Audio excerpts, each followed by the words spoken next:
Ici les Franco-Reporters.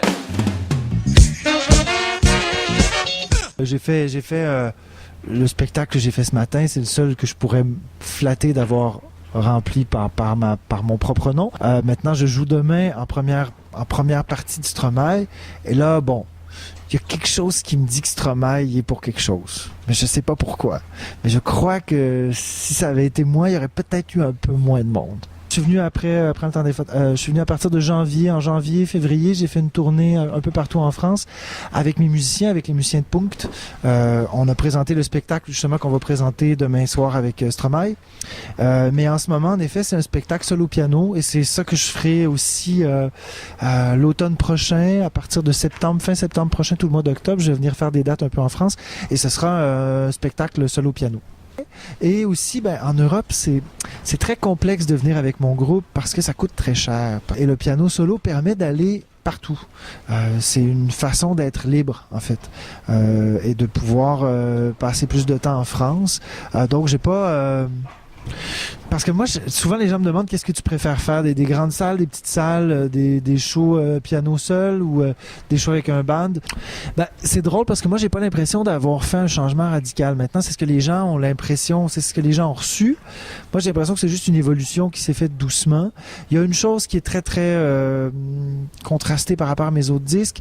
Je dirais que je suis dans une écriture beaucoup plus, par rapport au choix des mots, beaucoup plus directe que tout ce que j'ai fait avant. Maintenant, ce que j'ai fait qui a changé, c'est qu'au lieu de jouer avec des images très sombres, j'ai commencé à chanter des trucs pour Punkt qui sont très sombres, mais je les ai décorés, je les ai habillés de couleurs. Maintenant, si on écoute attentivement les chansons de Punkt et qu'on compare avec mes autres disques, je pense que Punkt est plus sombre et plus dur que tout ce que j'ai écrit dans le passé, mais on ne s'en rend pas trop compte, parce que vraiment, j'ai réussi mon opération couleur. Ça a fonctionné dans l'imaginaire collectif. Les gens ont l'impression que je suis plus lumineux qu'avant. Peut-être que c'est vrai, mais j'associe beaucoup ça à l'image avec laquelle j'ai décidé de jouer. Ce que je faisais avant, c'est pour ça que j'ai l'impression que c'est une évolution et c'est pas un changement drastique, sauf que j'ai changé le code couleur. C'est comme ça que je décrirais ça. J'ai toujours eu un côté un peu foufou. Maintenant, le dernier clip très éclectique que j'ai sorti, c'est L'étrange route des amoureux. Je suis allé chercher des amis qui sont... c'est un groupe d'humoristes qui s'appelle Les Appendices. En fait, ils m'ont dit on veut faire un clip et on s'est dit que c'était toi le meilleur artiste à approcher pour faire un clip. Et moi, je leur ai donné un peu carte blanche.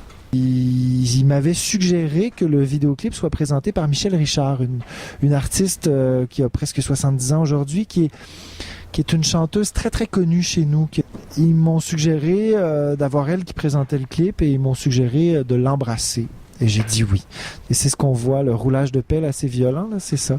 Mais ça m'a pris du temps avant d'être capable de le revoir. Hein, parce que je gardais un souvenir, pas douloureux, mais ça a été comme faire une grosse montagne russe. J'avais des sueurs froides, j'étais comme « Oh la vache, elle a le même âge que ma mère. » Et finalement, ça a donné... parce que si vous tapez L'étrange route des amoureux, vous allez voir, il y a un teaser qu'on a sorti une semaine avant la sortie du clip où il y a juste elle et moi qui se roulent des pelles et ça a fait énormément parler au Québec. Et ça, j'aime beaucoup jouer avec l'image, j'aime beaucoup jouer avec les codes de la culture pop et là, c'était un peu le summum. Ici les Franco-Reporters.